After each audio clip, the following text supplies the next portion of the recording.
let's get into what everyone's wondering though. NBA title.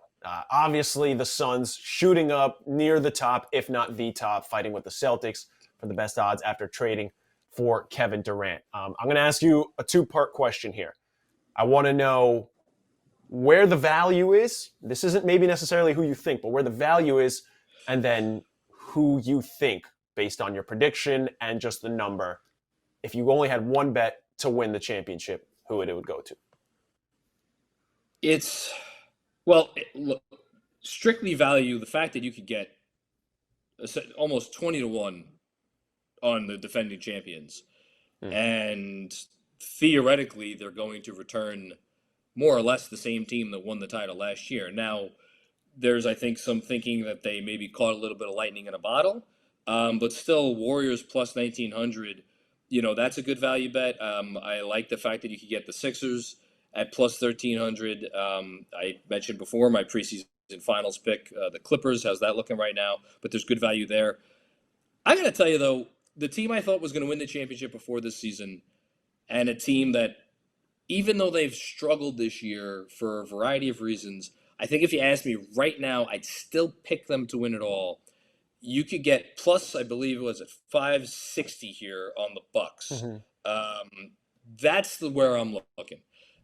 Because they still have the best player.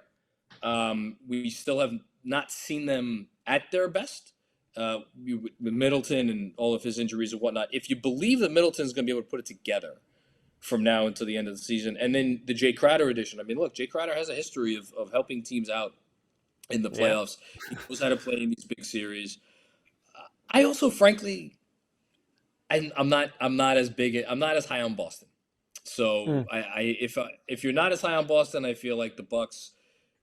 There's maybe it's not as good a value as some of these other teams, but it's good enough for me to feel good about that pick.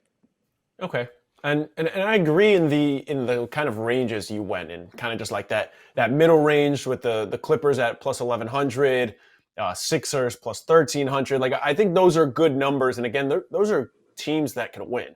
I think in theory. Yeah. I like the Grizzlies at plus 2,000 and the Cavs at plus 3,000. Just if you go purely based on talent, you're like, okay, this team, their roster can win. I don't think the experience is there. So it's not happening this year, I don't think. I think if I had to pick a realistic team that could win, and this might be a little bit of bias, just like a team that I really like watching, it'd be the Nuggets at plus 800. Like, this is a team that has the talent. They've been together for a while. Like, they're trying to win now. They have the chemistry. They have the play style that can win it. Like, I think that's not a bad number to get the team at. But if you're asking me what team is going to win the title, I hate to be boring, but I'm going to take the Celtics. Like, this has been the ascension. It's going in this direction, and I think this is the year that they have the experience, they have the talent, they have the mix.